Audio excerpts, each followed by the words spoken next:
to welcome you to The Only Way is Ethics, an Icons Metal Group production in partnership with Cardiff University. And it's so great to see many of you here today. This conference is actually really very timely. Icon itself is looking at codes of ethics, codes of conduct.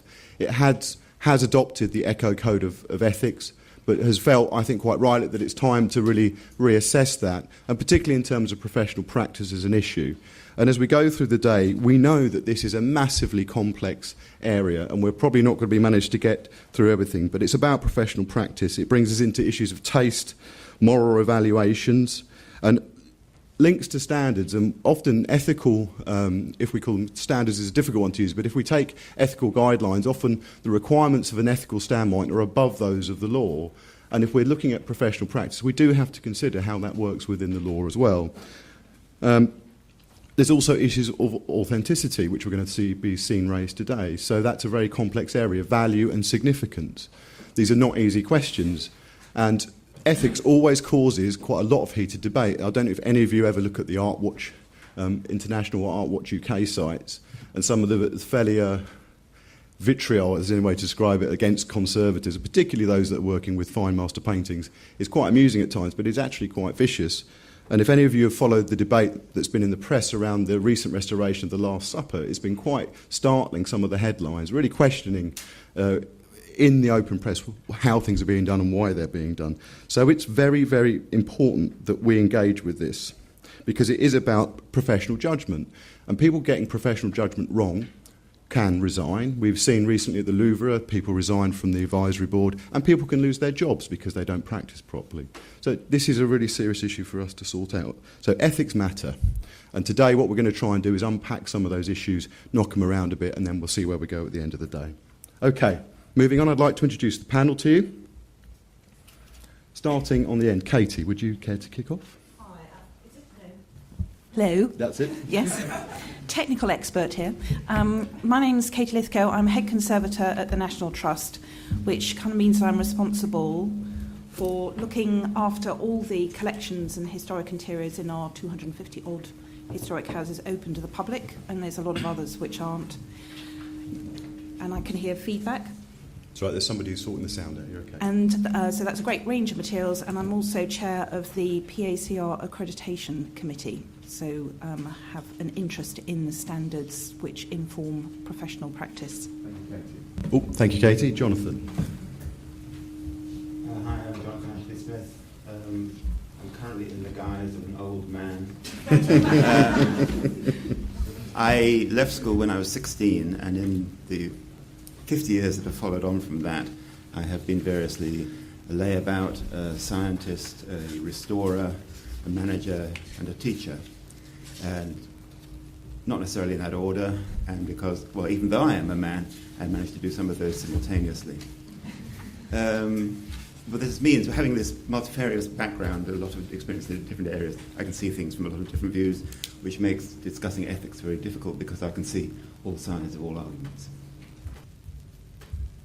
Okay, off you go. Okay, I'm Jane Henderson, and I'm a senior lecturer here at Cardiff University, which means I've taught many of the people who are here, or I'm currently teaching many of the people here.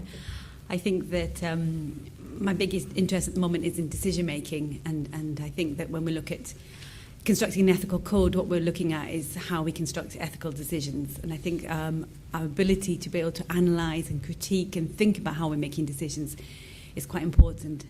I suspect that when we criticise an ethical outcome, which is because it's always much easier to recognise when something's wrong than to describe how to make it right.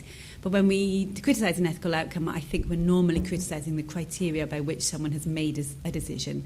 You know, that person was making it for greed or to fake something. So I think that somewhere in this process we need to think about those issues. I'm going to move down to the other end and come back, actually. So, Eugene, would you like to introduce My name yourself? is Eugene Cheng, and that's how you pronounce a surname without a vowel. I come from a very different background, engineering. I've been 30 years programming things on the computer, and then 1 year in the midst of arts and humanities colleagues. So my views are perhaps very different. I work a lot in heritage. I work for the IBM Visual and Spatial Technology Center, which deals with large archaeological data sets, and also the 3.5 million investment from the University of Birmingham for the Heritage and Cultural Learning Hub, which works with what we call the GLAMs, galleries, libraries, archives, and museums, for the public access of digital heritage artifacts. In my field, I work with accuracy, Boolean variables, black or white, of the things of nature. So this is a very different field for me.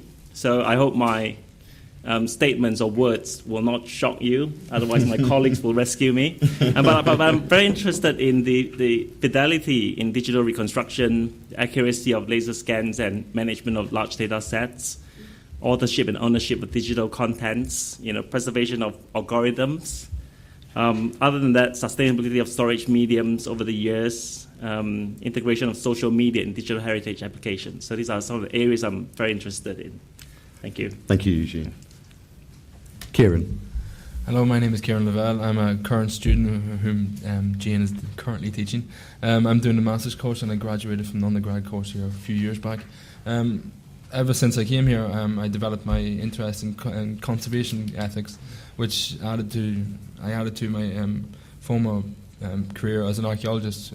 So ethics has always been an interest to me, and I've developed my ethical interest through the conservation of human remains, through the excavation of human remains, and last year I published a paper which concerned personally with ethics of the dual nature of treatment by different conservators in the same objects, and how it differs from object to object, even though it's the same assemblage.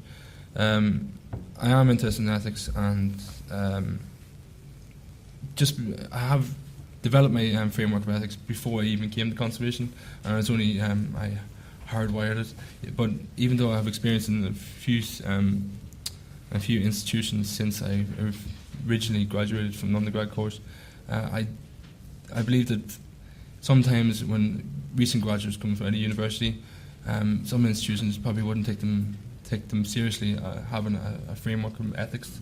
So I think it's important that I'd like to show that, as being a graduate member of this panel, that we have opinions and we have our own framework that we'd like to add to any situation. Thank you. Okay. Mr. Clark. Red card. Rachel. I'm Rachel Cockett. I'm on the Museum Association Ethics Committee. I've worked at Birmingham Museums for 12 years, and about 9 years of that was working in documentation and collection management. For the last 3 years, I've mainly fettled spreadsheets and very large business planning documents. My biog on the Museum Association website says I'm known to have strong opinions on acquisition and disposal, so I hope I can live up to that here.